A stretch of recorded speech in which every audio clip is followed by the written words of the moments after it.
So really really good to see you. Oh, it's so good to see you guys. Can you hear me? Yes, everything's great. Everything's great. It's perfect. So it's 5 o'clock Pacific time, 8 p.m. Eastern on my watch. So we're going to go ahead and get started. Recording is started. So welcome to Transforming with Jeremy and Ellie. This is a very special episode. Actually, Lyss, you are the first guest we have had on this show. So you are our like.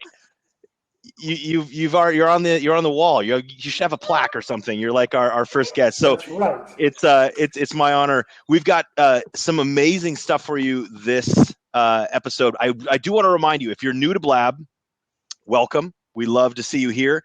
Tell your friends, and you can do that by hitting the tweet or post button on the left-hand side. We'd love to have you get your friends here and get excited. Another thing is the props. You'll see this little icon like this on each of our screens. It is not a popularity competition, so you can click all of them as many times as you want, over and over and over.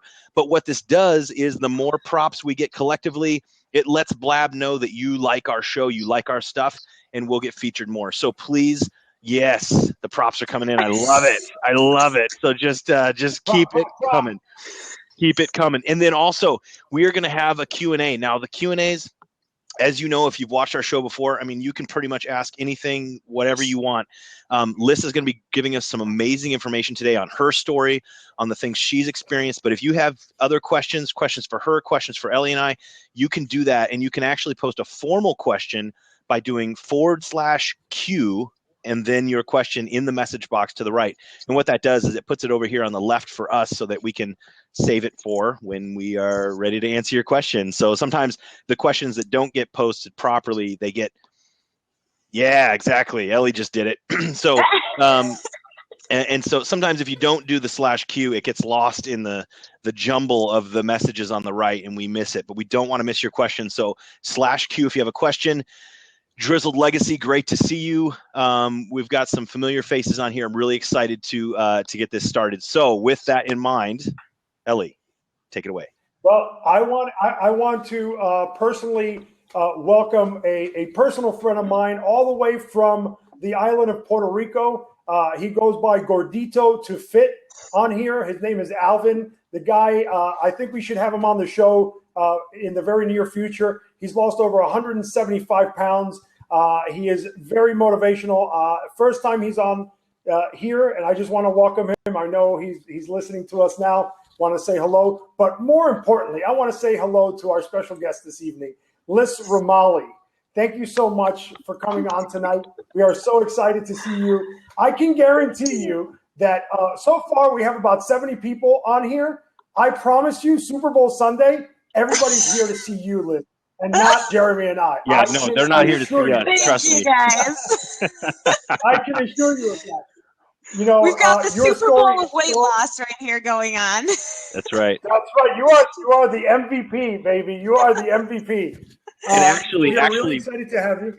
What's funny is if you think about it, we've got 223, 34, 40.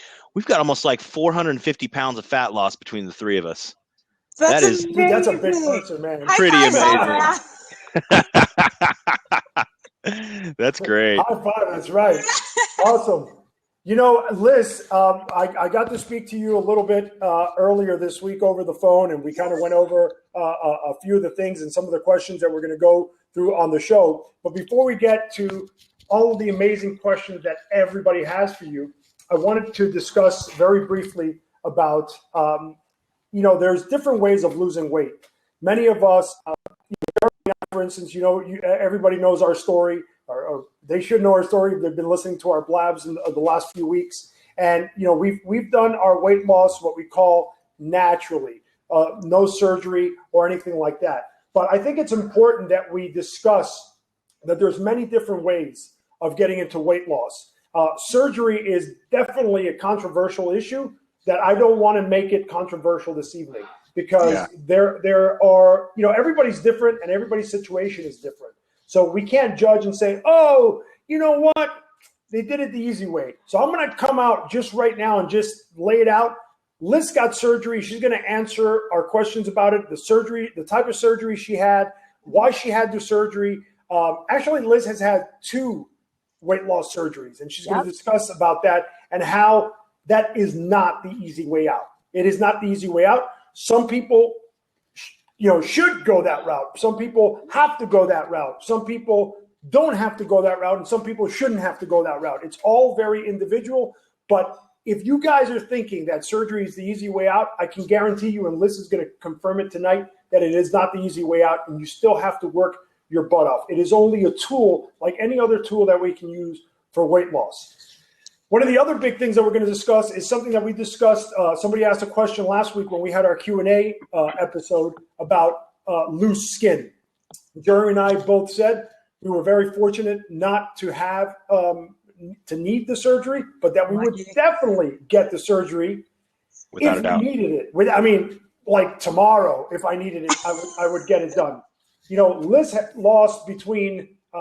lost the amount of weight that Jeremy and both Jeremy and I lost together. Combined. Okay. So if you guys haven't seen her pictures, her before and after pictures, I beg of you, Lyss, please give out your page right now where people can see your before and after pictures because they are amazing. So please, before we even go on, go ahead and share that page so everybody can know before.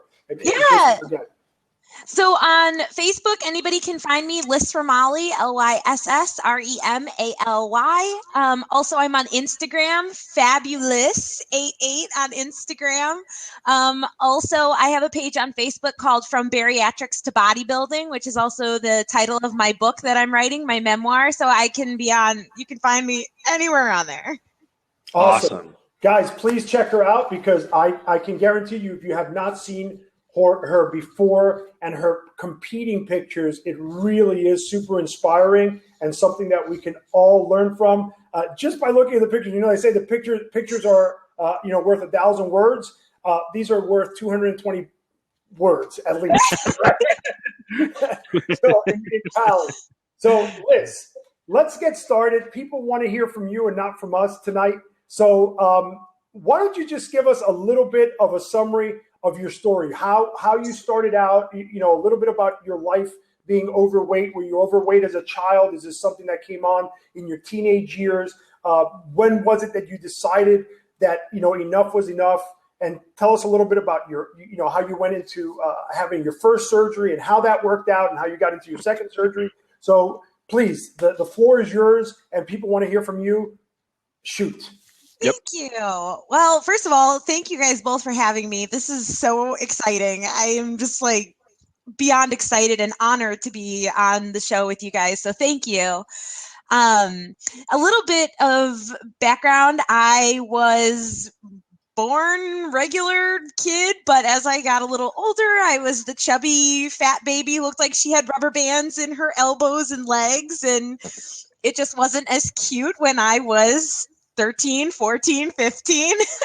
And I grew up in a family. My mom's Jewish. My dad is Italian. So I always said I was a pizza bagel. But of course, food was the center of our lives.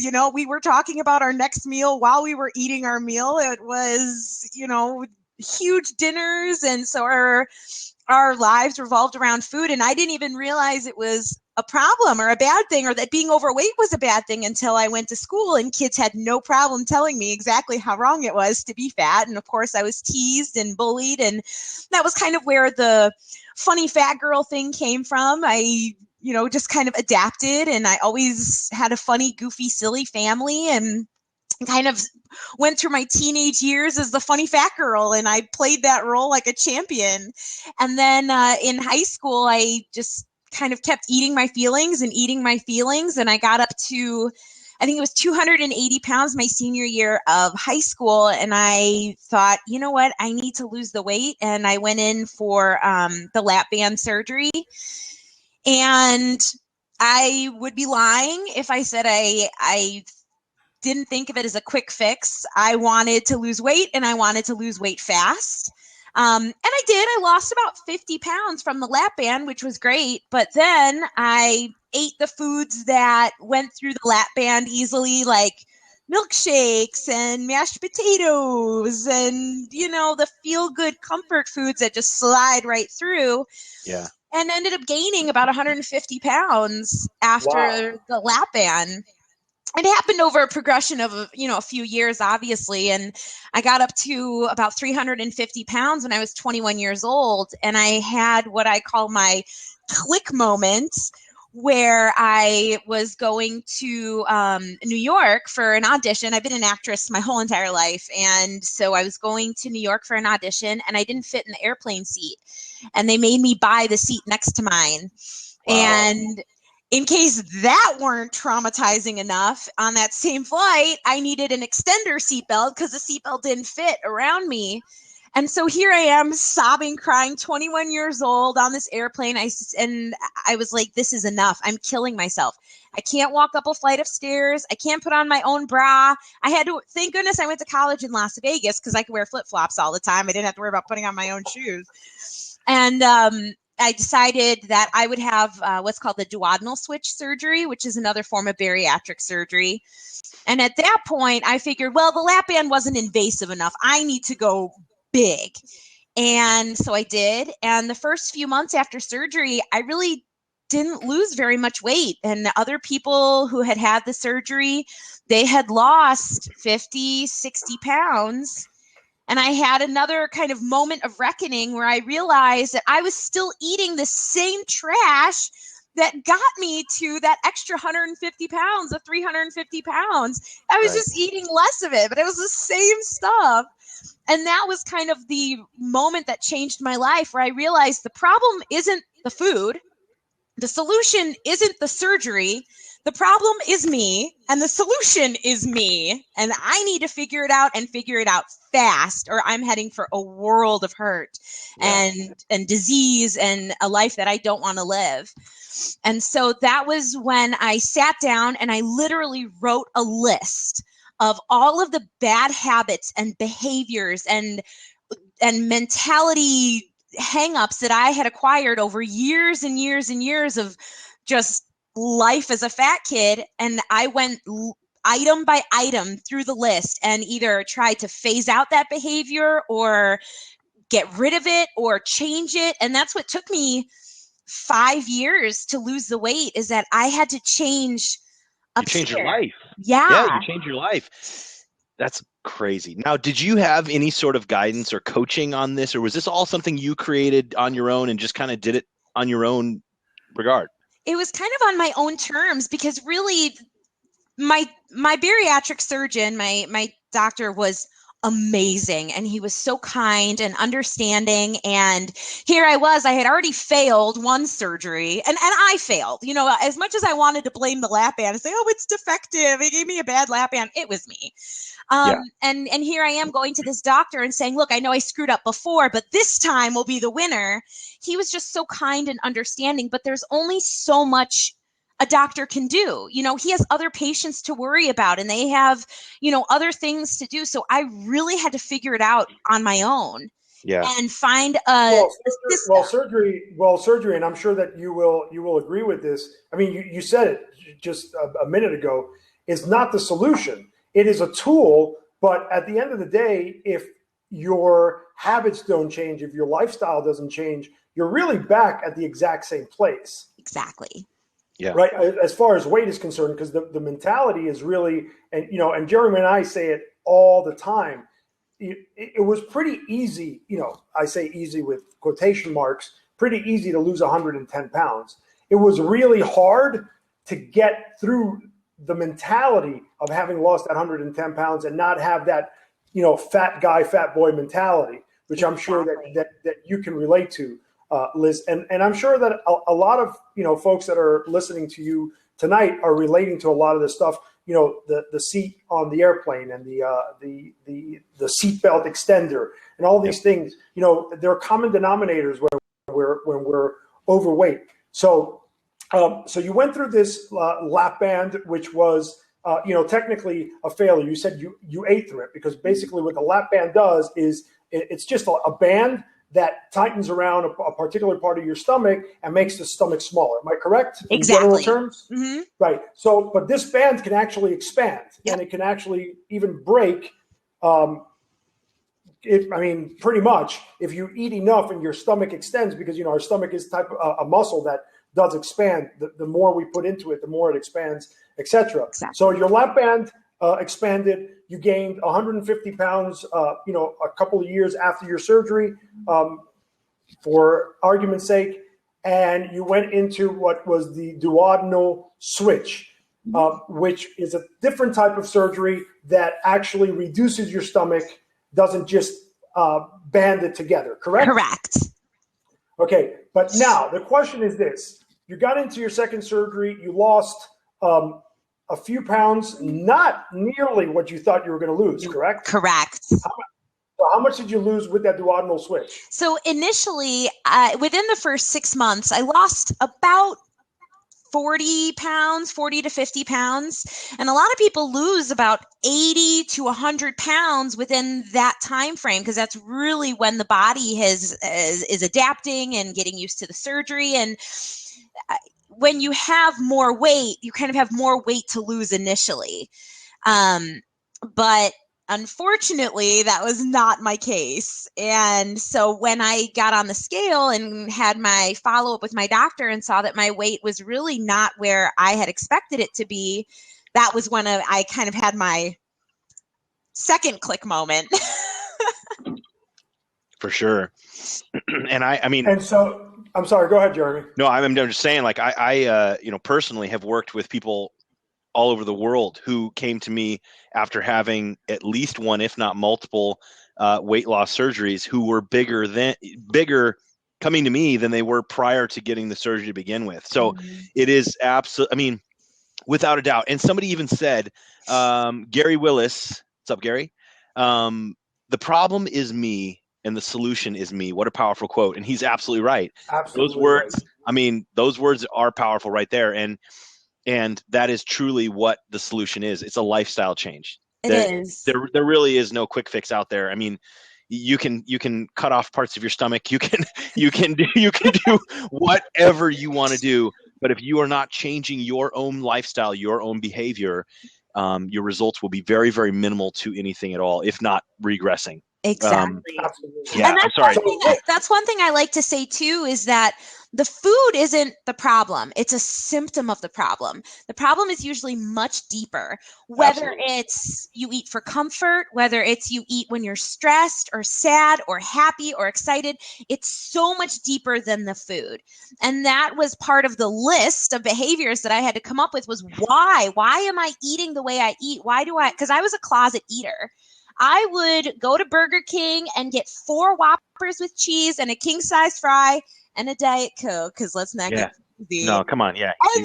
And then go home for dinner, because I didn't want to have to deal with my family's judgment or my friends' judgment with what I ate. But when I went home, I would eat, my grilled chicken and veggies, and I would keep crying to my family, say, I don't know why I'm gaining so much weight. And because it's kind of like the concept, if a tree falls in the woods, does anybody hear it? Well, if a fat kid eats by themselves, does it count? Right. Right. So speaking of family, a lot of people want to know, is your family overweight? Is this something that you learned? Was it a learned behavior, or was it, is it genetic? Is it something that you were pushed to do as a kid? Did they tell us a little bit about your family background in that sense? Sure. So my mom is teeny tiny. She's, probably maybe 5 feet tall on a good day, and she's teeny tiny, but she's always had to watch her weight. I mean, she was, she's not a naturally skinny person. My dad was a bigger guy, and my dad had 3 kids before meeting my mom and having me and my younger brother. So there's 5 of us total. And all 5 of us have my dad's genetics, where we're kind of short, stocky, built like linebackers. But I don't blame my genetics. Yes, there's maybe a little bit of a predisposition to what your genetics have, but you can help it along or you can hurt it. Right. I didn't help the situation. But when I got into school and I hung out with friends and I dealt with a lot of comments and backlash and bullying with regards to what I ate. And I think that's kind of where the secret eating came in, is because I didn't want people to judge me. I didn't want people to comment on what I was eating. I wanted to eat what felt good and it felt nice to eat. And so it just kind of exploded, if you will, to something completely out of my control. And I ate when I was happy and sad, and it felt good and it comforted me and it was my friend. And so it kind of took on a life of its own. Lyss, 1 second. I'm sorry to interrupt you. I'm banning him right now. Jeremy, He's banned. He's banned. He's banned. He's banned. Thank you very much. Thank you so much. I'm sorry, Lyss. No problem. Somebody decided to come on and be an idiot. No, you got trolls everywhere. You know, Blab's no different. Sorry, it takes 2 or 3 clicks in order to get somebody banned. So now we're coming right back because he's not gonna ruin this at all. So no worries. Okay, so I'm so glad that you mentioned something, and I brought up family because of that. The fact that you said, you know what, I'm not going to blame my genetics. I'm not going to blame my parents for this, because at the end of the day, you know, as parents, I have 4 children myself. Jeremy has kids himself, and we know the power of our example to our children. But at the end of the day, when you get old enough, you have to be able to make your own choices and really take responsibility for your own life. And I'm glad that you mentioned that, because you took responsibility for your own life and you said, hey, you could have very easily said, you know, I'm genetically doomed to be fat, you know, but you didn't. You took control of it, and you took the steps towards it. So you got through your surgery, and you got through your initial 40, 50 pound weight loss, but this is definitely not what you were looking for, because you were a lot heavier and you need to lose a lot more weight. Right. So what is it that you did? Where's the work really coming? Because we know you work really hard. I did. The amazing body that you have today. Thank you. Well, one of the things that was on my list was obviously get to the gym. Because walking up the flight of 12 stairs to my condo was the only exercise I was getting at that point. And so at 350 pounds, I walked into a gym. I mean, I had swam before and, kind of did activities, but I never really worked out. And so I got to the gym, and here's this big gym and all the big gorillas are doing their thing. And I was terrified, and I literally went from machine to machine, figuring out what it did and what muscles it moved and how much of that weight I could lift. And I tracked and wrote down everything, every single machine. And then I kind of fell in love with that process, and I was pretty strong. I was kind of shocked at how strong I was. And I loved that feeling, like that, I came to find out the pump, but I love that feeling your body gets of just the adrenaline rushing through your body and the blood going through your body. And I kept wanting to go back every single day, and I wanted to try different activities. I tried step class and Zumba, and I tried kickboxing, and it kind of turned into this crazy love affair where I just it felt good to be able to move, and it felt good to be able to sweat and try new things. And I also, as that was going on, I did a ton of reading about diet and food and how food nourishes the body. And I wanted to learn as much as I could so that everything had a purpose. The foods I ate, the movements and exercise that I did, there was a reason why I was doing these. And as that process went on, the weight was falling off and the muscles were showing up. And that was when I was like, I'm onto something here. This is kind of amazing. Now, how long would you say this process was from doing that to getting to that? Wow, this is amazing. Things are changing. I'm changing. How long span of time would you say that is? I would say it took about 5 to 6 months of really dedicating myself to the gym to notice that it was making a difference. Yeah. And especially in something that we see that's very, very common. When your body fat percentage is 30+%, you're going to, you can lose 20, 30, 40 pounds and you're still going to have the same shape. Yep. You're just smaller at the same shape. Exactly. And so, and that's what a lot of people will say, oh, I'm not changing. I'm not seeing results. Well, are your clothes fitting better? Well, yeah, my pants are looser, but it's like, they expect like I lost 30 pounds of the 100 or 200 that I need to lose, and all of a sudden they're going to have a 6-pack abs or something. It's like, no, that's not really how it works. You're going to just get smaller in that same shape that you are. And I've found that, at a very certain body fat percentage, all of a sudden, then it's kind of that click moment too. And another one where all of a sudden, wow, they have a totally different shape than they did before, right? You get down to a certain point and all of a sudden it's like, I no longer have the love handles and I no longer have, and you're like, wow, like I've never looked like this before. Exactly. And so it is one of those things where tracking your progress in different ways, I've found, is also beneficial too. And you've got to use all of this as positive reinforcement to push yourself forward, right? You may take a progress picture of yourself and be like, I still have a gut. I still have, for me, it was, I still have man boobs. I still have a gut. I still have, but my inches were way down. My weight was way down. Sure. My pants were no longer a 48-inch waist. So it's like, it's using those things as motivation to push forward. And I'm sure you saw the same exact thing, right? I mean, absolutely. You're down 50, 60 pounds. I mean, wow, like that's crazy. That's awesome. And it's the little things too, people, I mean, and you guys can relate to this, and it's very hard to explain to someone who's never had a weight issue, but being able to move my seat a little closer to the steering wheel in my car, and being able to put on my own bra, and being able to, all the little things that people kind of take for granted when it's not an issue, those little things you start to notice. And those are almost like the small victories that outweigh the victories that you see on the scale. Pun intended. Yeah. Exactly. Yeah, no, absolutely. And because it's real, it's part of our life that we have, every time you couldn't put your own bra on, that had to have been devastating, painful, and pretty soon you just become numb to it. But then that moment where you're able to do it yourself, it is a victory far beyond just being able to reach behind and put on your own bra. Absolutely. Without a doubt. Well, I've never needed to put on a bra, fortunately. Right, yeah. But I gotta take off a couple though, huh?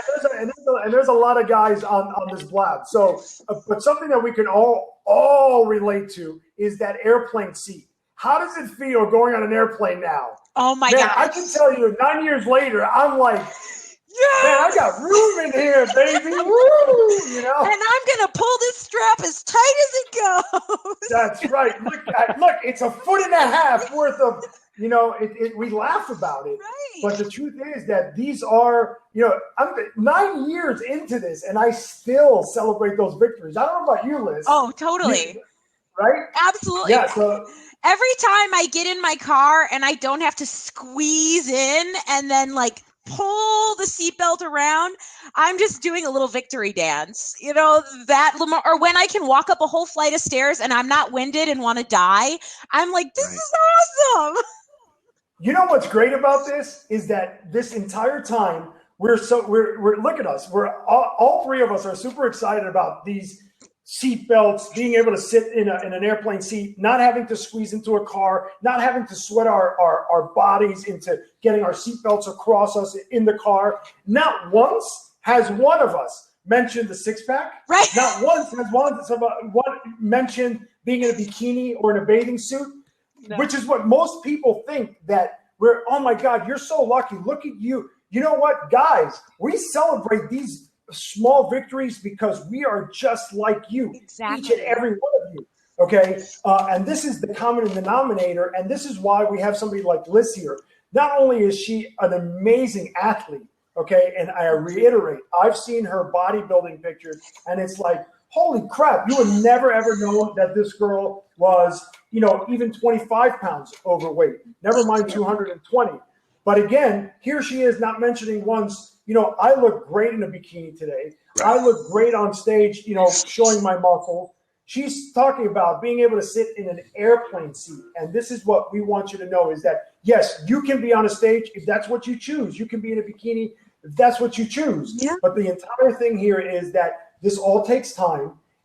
There is no easy way out, as Lyss clearly states. She had 2 surgeries, for God's sakes. There was no easy way out. She busts her butt every single day. But here's another question, Liz, that everybody, I know that you've answered this 3 million times at least. So you lost 220 pounds, and now you are looking like a fitness model, right? Oh, no. I looked like candle wax. Okay. Tell us a little more about that. So, obviously some people are very lucky in the sense that their excess skin is not an issue, which is amazing. For me, being big my entire life, it's not like the skin was tight and then loose and then could just be tight again. It was never tight to begin with. And to be honest, it was never a concern from the beginning when I thought, oh, I'm going to have loose skin. I didn't even care. I just wanted to lose the weight. I wanted to be healthy. I wanted to be able to breathe. Those were my main concerns. And so as I started losing the weight, I noticed some excess skin, and honestly, it didn't bother me. I didn't really care because I was just happy to be losing the weight. And then when I got down to my goal weight, which was about 150 pounds, my tummy skin like hung down to my knees, and my arm skin like flapped in the breeze. You can still see, my scars. My arm skin flapped in the breeze, and I thought to myself, all right, might be time to have this taken care of. And at that time I had been, saving my money. I wanted to buy a new car, and I figured, I'm going to spend it on my vehicle for life, and I'm going to get the skin surgery. That's cool. And so that was what I decided to do. And there's, I feel that this needs to be said, and whether or not, people agree with it or not, this is kind of how I feel. I think there's a misconception for people who have not had bariatric surgery that bariatric surgery is the easy way out.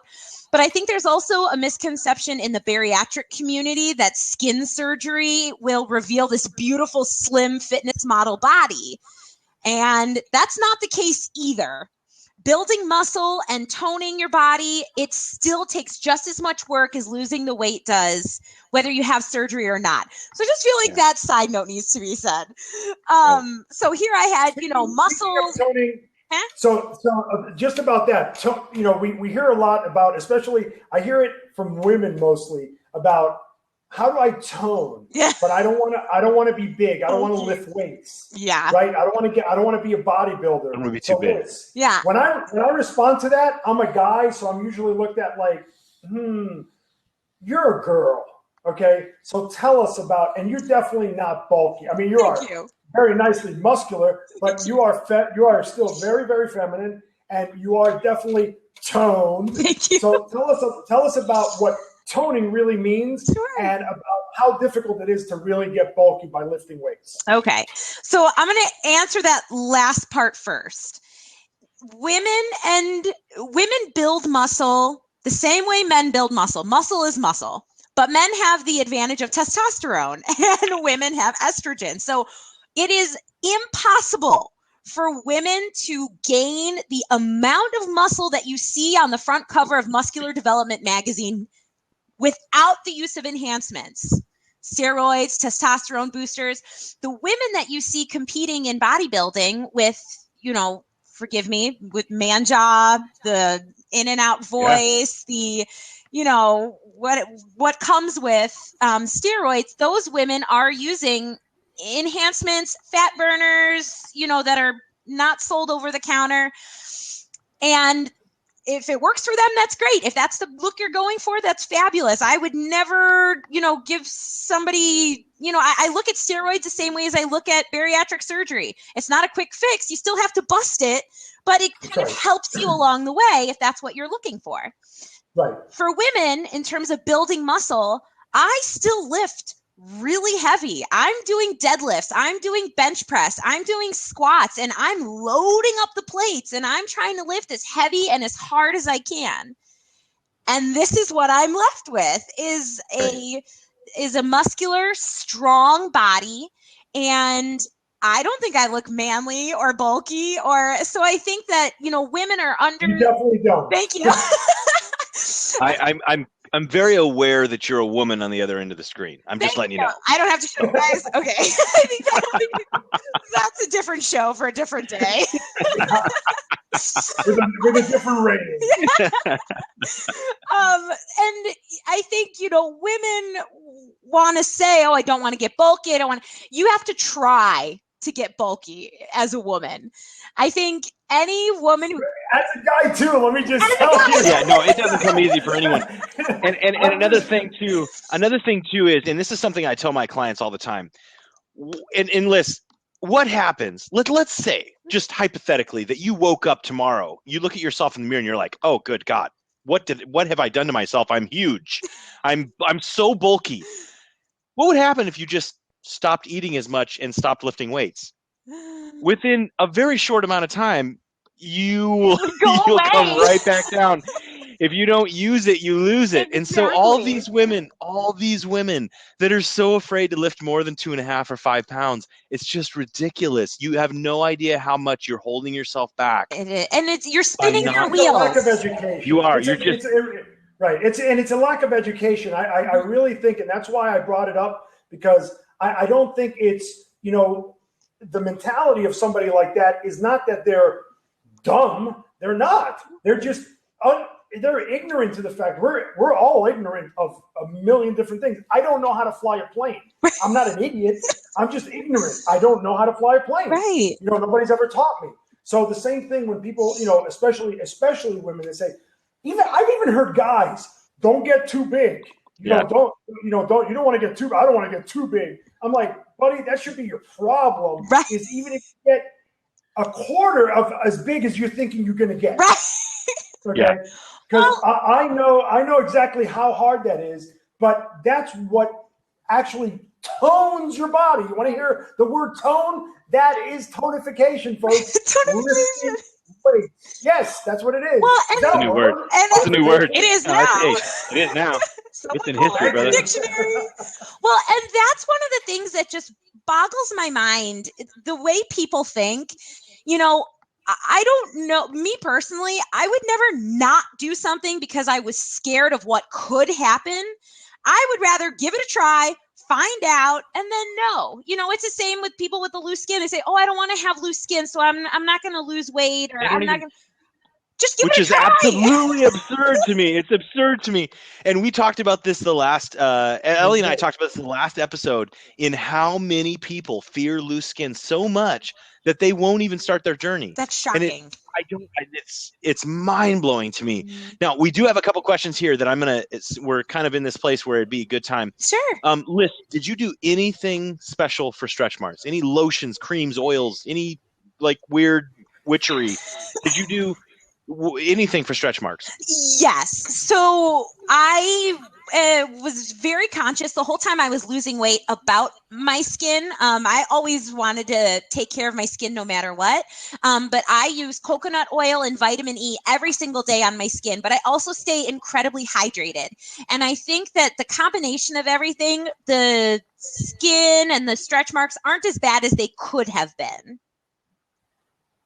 Awesome. So coconut oil and water. And vitamin E. And vitamin E along with the capsules, hydration. Yeah, the capsules of vitamin E, I would just open them up and mix it with the coconut oil and then just lube up my whole body. That's awesome. That's great. Great tip. Great tip. We've got another one here.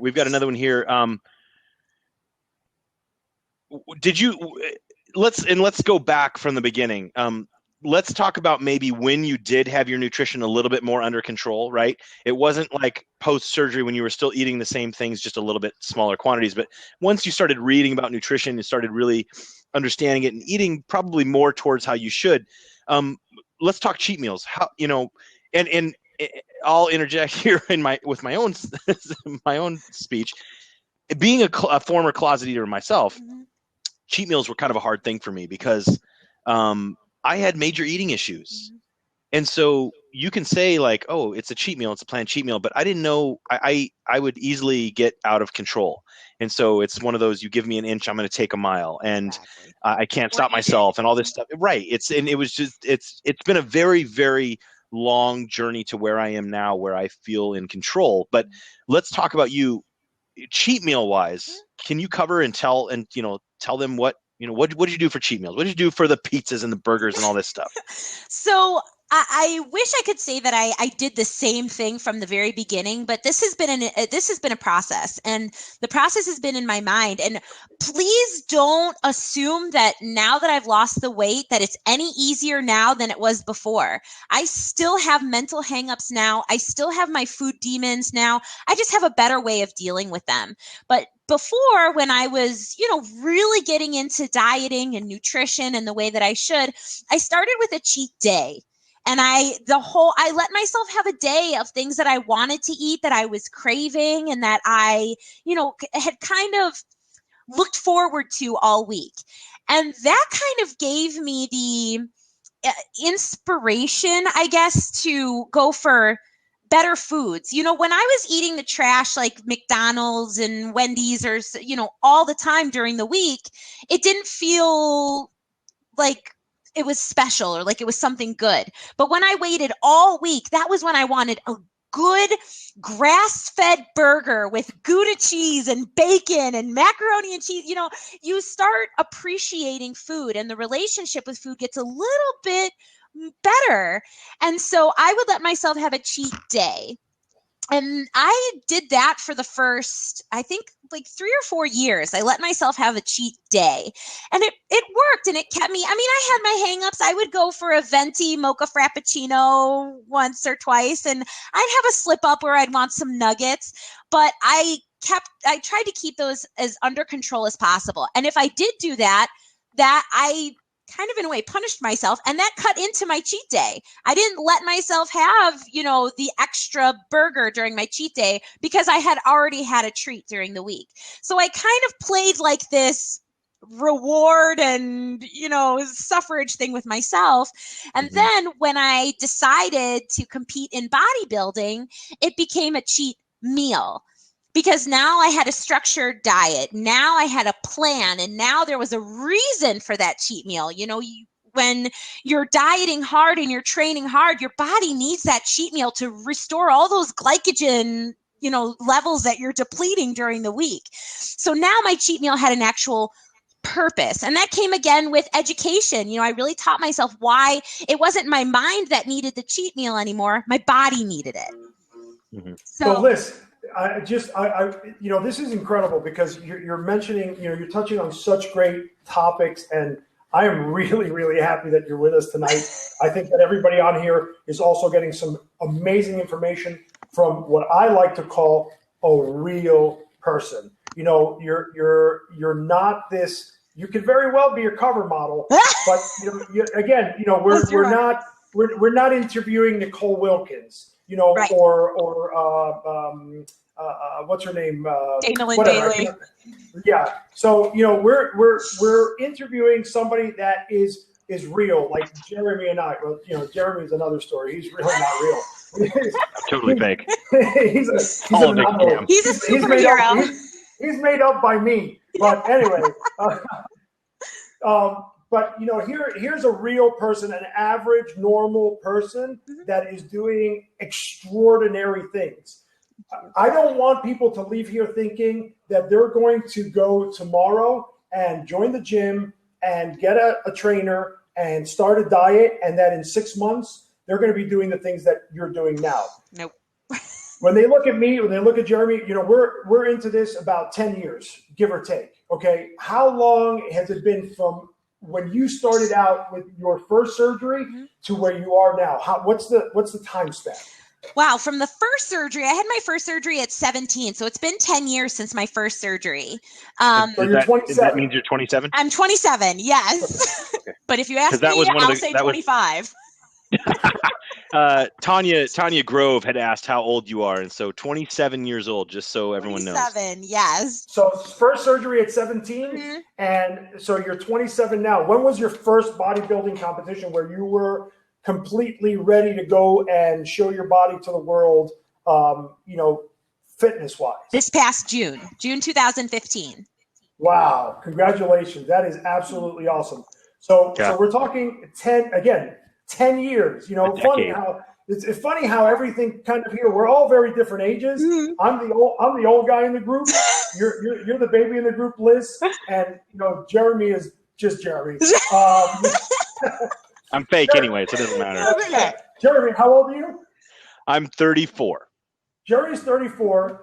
Liz, you're 27, and I'm a crippled old 46-year-old. But here we are, and all of us coincidentally have gone from our beginning stages to where we are today in about a 10-year span. Yeah. So again, folks, this is a time thing. This is not happening overnight. And if you ask any of us, and Liz, I'll let you respond to this, would you have thought 10 years ago that you would be where you are today? That's question one. And the second part of that question is, was it really difficult, or did you take it day by day to where when you turn around today and say, wow, it's been hard at times, but it really doesn't seem that overwhelming because I never thought of it 10 years down the road. Mm-hmm.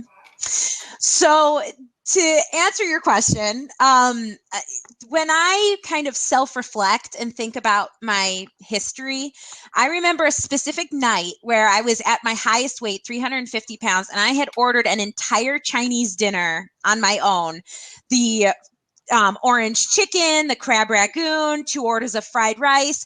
And I was I had it all sprawled out because I used to order have my food and watch TV and just eat it all, like buffet style by myself. And I remember one night I sat there crying because I could not stop eating. And I felt so helpless, and I felt like this was going to be my life forever. I was just stuck being this person. And now I look back on that moment, and never in a million years at that moment in my life did I ever think that this is where I would be some 6 years later. It's powerful. Awesome.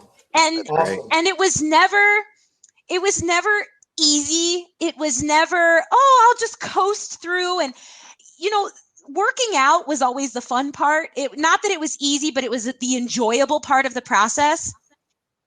Every single day has been difficult with my mentality and rewiring my brain and unlearning everything that I had learned. That was the hardest thing I ever had to do, was completely change my relationship with food.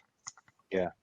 And then, a lot of that too has to just play with the fact that you have, 10 years, let's say, with this, but you had prior to that, 20 years Mm-hmm. of bad habits built up. And we all do this. And you had started out in the beginning of this episode, you started out talking about relationship with food, and people are different. Some people celebrate and some people cope, and some people, they use it.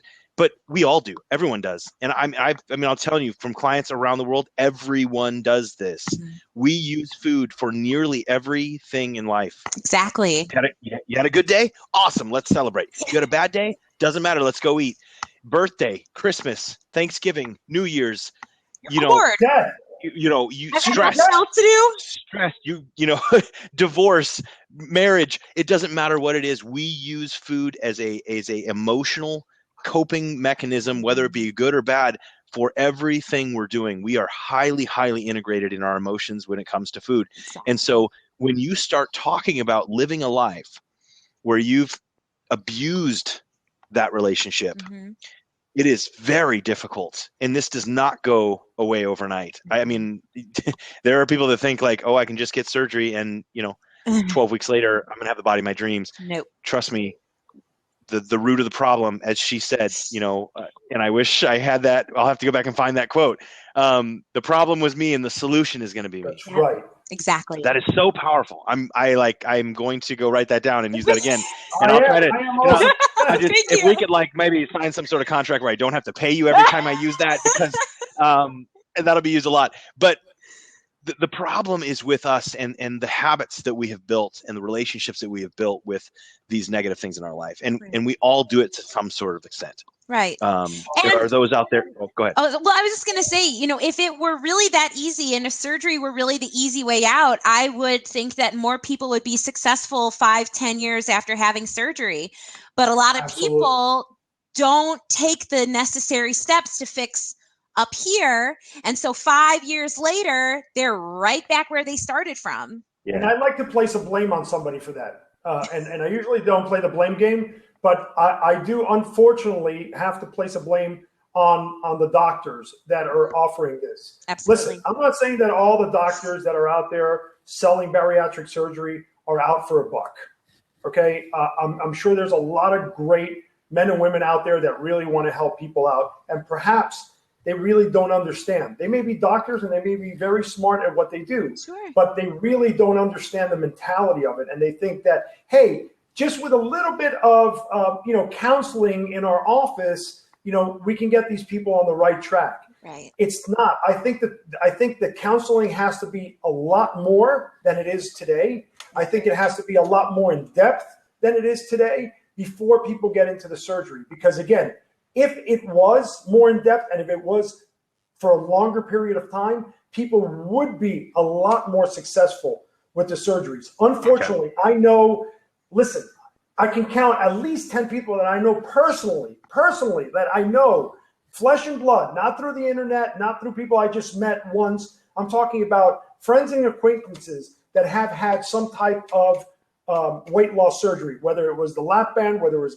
a gastric bypass, whether it was a sleeve, whatever it was. And I can tell you all 10 of them have gained their weight back. Right. All 10 of them. So which is insane. You're saying it's not even 8 out of 10, 5 out of 10. It's 10 out of 10 people. Right. And again, it's happened in a span of years. Some people gained it back within 2 years, some people within 10 years. But again, here we are, with a failure rate of 100%. Right. There's obviously something wrong. So here, Lyss is here to show us what the right way of doing it is. She got the surgery, realized that was not the solution, because the problem wasn't the food that she was eating. The problem was her mind, whatever her demons were, and she got that under control. Yeah. And I think that we need to work on that first and foremost. No, I'll take that back. First and foremost, I think we need to start doing something. Absolutely. Moving forward. I think we don't have to even believe in ourselves, and this is something that I teach all the time. No, you have to believe in yourself. No, BS. You don't have to even believe in yourself. Just start. Put the car in drive. Exactly. And just move forward. As you move forward, start learning a little bit. Mm-hmm. That belief will start coming little by little by little. So start doing something. Start learning, and then take steps. Bigger steps, larger strides forward. Exactly. So, people fail to even take the first step because they feel so unsure, or they don't have it all figured out, or they they wait for all the wrong reasons. Right. Like the loose skin, the whatever. I mean, you're 350 pounds. Don't worry about the loose skin right now. Right. Worry about the 350 pounds. Well, and that was why I wrote the list, is that, I had to put on paper what I was doing wrong so that I could see it every single day. And it started, the first thing on my list was not as much fast food.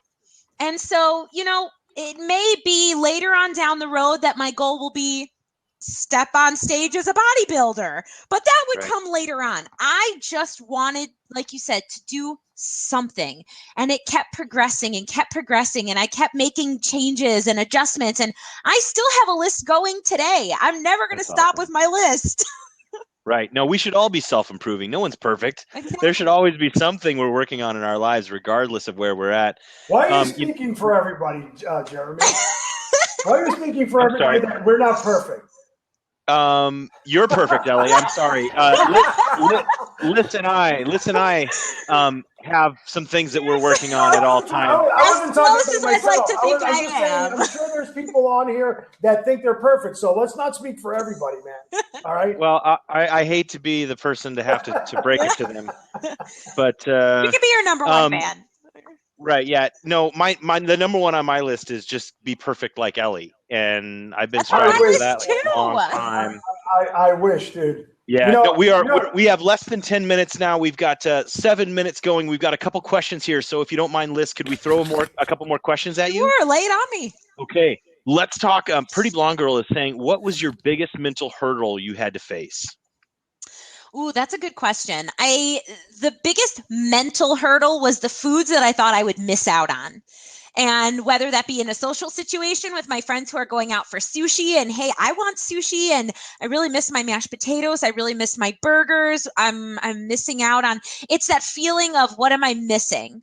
And so that was hard to get over food wise. And then mentality wise, in terms of the gym and training and kind of continuing to push myself, that's always a little difficult because sometimes you think it's good enough to just show up and be there, but you have to actually put in an effort to continue to make progress. Mm-hmm. Now, when you're talking about the foods that you're going to miss out on this kind of stuff, was there almost a side of you that felt like it was your right to eat the way you wanted to eat, and when you couldn't, it was almost like you were being punished, or why can't you eat an entire family-sized Chinese dinner for yourself, and why shouldn't you be able to go? And sometimes we're so close-minded when it comes to our habits and our desires, our addictions almost, that we fail to step that one step outside and look in and go, no one should be eating this. Right. It's not like no one should be living that way. It's not a punishment. Exactly. Right. Well, and it wasn't even, it was for me more so, this was what had comforted me for so many years. And this was my friend and I depended on it for so long. What am I supposed to do now if I can't have my Ben and Jerry's when I'm heartbroken, and when I can't have my mashed potatoes when I'm sad and having a rough day? So it felt like I was lost a little bit without it. And so that was kind of tough too. And we have another one. Go ahead. I wanted to ask Lyss a question. Speaking of heartbroken, are you single? Are you married? Do you have a boyfriend? Tell us a little bit about how your weight loss transformation has affected you in your personal life, as far as in your love life, really. So I didn't even lose my virginity until I was 24 years old, and I had lost a significant amount of weight. I mean, I had my experiences, but that's a different blab. Yeah, exactly. We're gonna have to. It's a different show altogether. I mean, side note, when I was fat, I had huge boobs, and believe me, I use that to my advantage. But I didn't even lose my virginity until I was 24 years old. And that was when, I had tried dating before, but I couldn't because it was always such an issue. I was uncomfortable. I didn't feel sexy. I didn't feel pretty. I knew I was, I had a decent personality. I was kind of funny, but that only goes so far when you don't feel good about yourself. So once I was able to kind of lose more weight and figure out who I was, aside from the funny fat girl persona, it was a little easier to get out there and have horrible, traumatizing dating experiences like everybody else out there. And for years, I had horrible dating experiences and great dating experiences. And, it's taken on a whole life of its own where I can get out there and be myself and feel comfortable and feel sexy and good and vibrant. So it definitely affected my personal life in a great way, in a positive way. And your confidence, I'm sure. And my confidence. Yeah. But no, I'm not married. I'm sure some of the single guys out here will be hitting you up very, very soon. Yeah. So guys, just there's a little icon with a plus next to it, next to Lyss's name. That's subscribe. Whoop, whoop. You can subscribe to her, and then go from there. Just spark up a conversation. Dude, we are not going to answer that question on here, and I don't. I'm not even gonna. We're not going to go. I don't know if you guys saw that, but it was a. Thank you, Jeremy. A very personal question. We have some interesting characters on tonight. Yeah, we do, man. In fairness, though, that's not the first time I've been asked that question.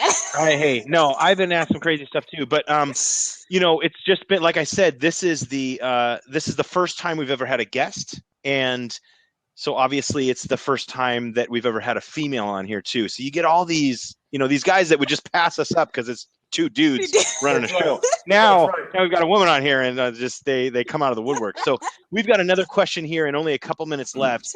Sure. How do you make good, strong? In fact, I'm going to take this one first, and then I'll let you add on your thing. How do you make good, strong habits that last all the life? How you don't lose your way in the middle of the road? Pablo, how I kind of explain it a lot of times to my clients is that creating new healthy habits has a lot to do with consistency. That's really kind of the base of creating a new habit, is consistency. If you were to try to do something new and you had a very bad negative way of doing it, and you did it good for a couple days and then bad for a couple days and then good for a couple days, you're never going to create these healthy habits doing it on and off and on and off and on and off again.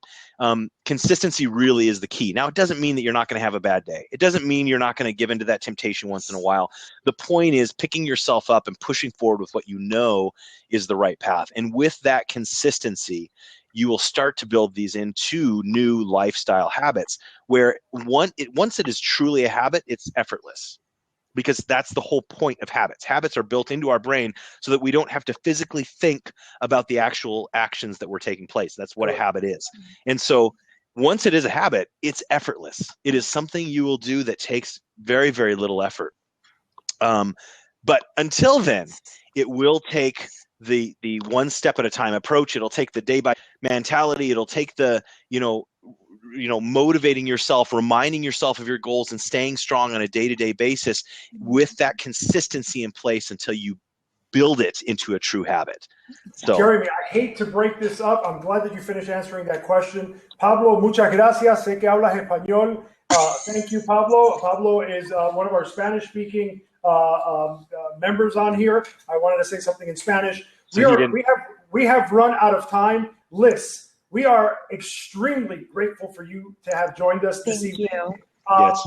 As I told you before, this will not be the last time we have you on, because I think you are incredibly inspirational, motivational, and you have some great information that people want to hear. You are definitely helping people all over the world take the step in the right direction. So this is an open invitation to come again and join us on another Blab. Until then, next Sunday, we have another guest.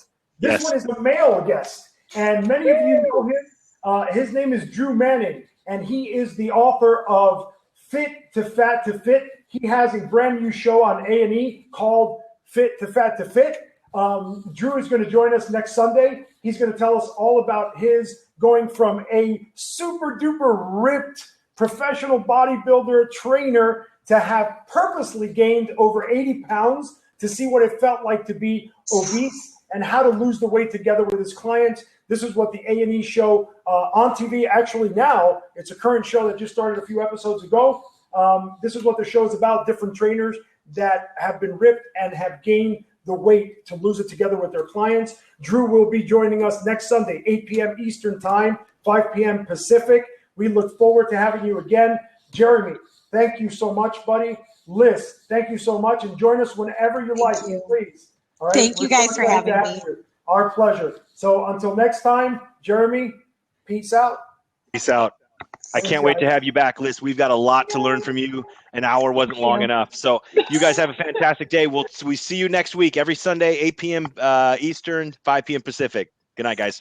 Later. Bye.